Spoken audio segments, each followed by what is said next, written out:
Raven of the Inner Palace had some of the cruelest scenes in all of anime, and most of them actually happened in real history. If you liked Apothecary Diaries, this was the darker, more brutal version you might not have known about. We are going to look at which scenes actually connected to real history, the special technique the anime used to tell you that history, and why the show mostly keeps that violence just out of frame. This show keeps hiding real history inside scenes that look like pure fantasy. Here is what I found. A grieving woman named Huyao lost her brother. Then he came back, except it was never him, just a clay figure shaped to look like him, with no mind inside it at all, kept moving by blood someone had to keep feeding it. That's actually the golem from real Jewish folklore that is centuries old, long before this show existed. A figure shaped from clay and given false life through ritual, usually to protect a community that had no other protection.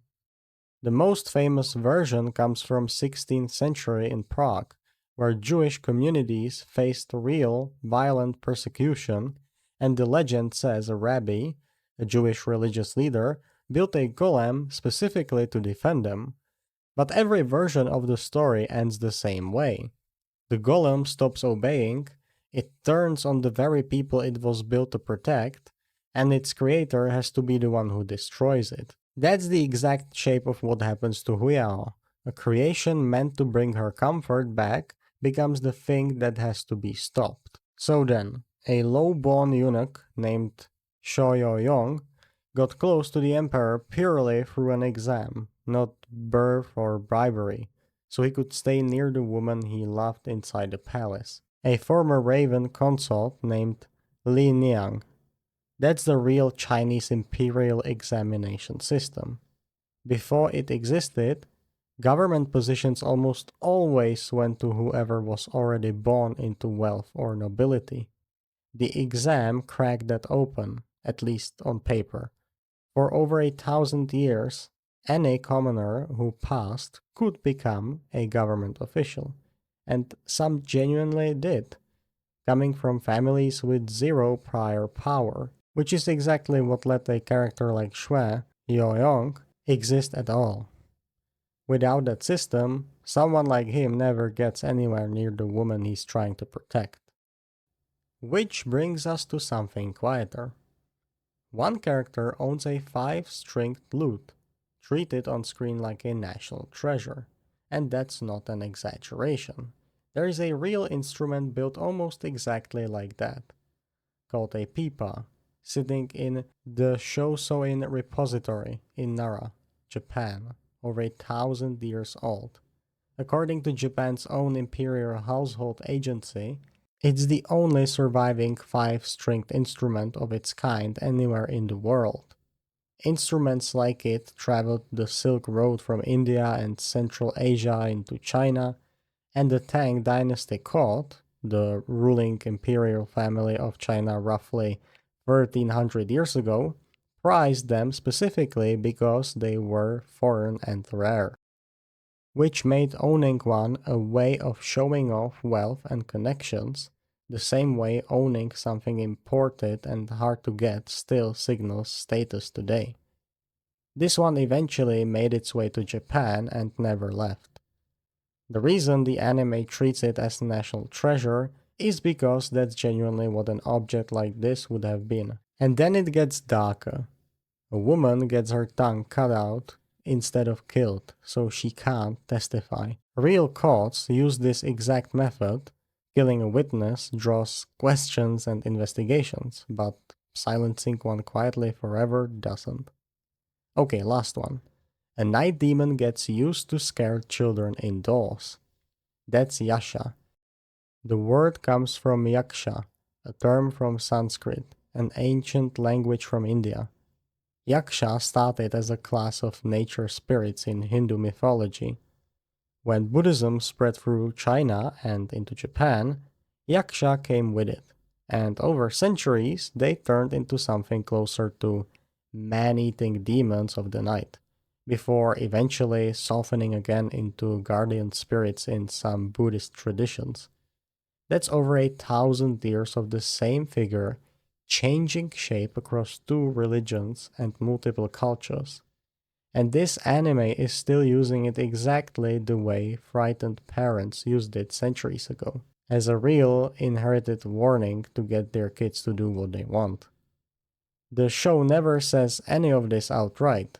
It uses a special technique to tell you instead. That's where it got stranger. Whenever this show tells you its darkest backstories, the whole art style flips. You see flat, two-dimensional paper puppets instead of normal animation. And it only ever happens for one kind of scene. The worst thing that happened to that character. Think of Daddy Pig telling Peppa a bedtime story before bed. Story inside a story. And normally that's the whole trick. But imagine if that bedtime tale was secretly about the exact thing Peppa was scared of that same day. That's what this show is actually doing.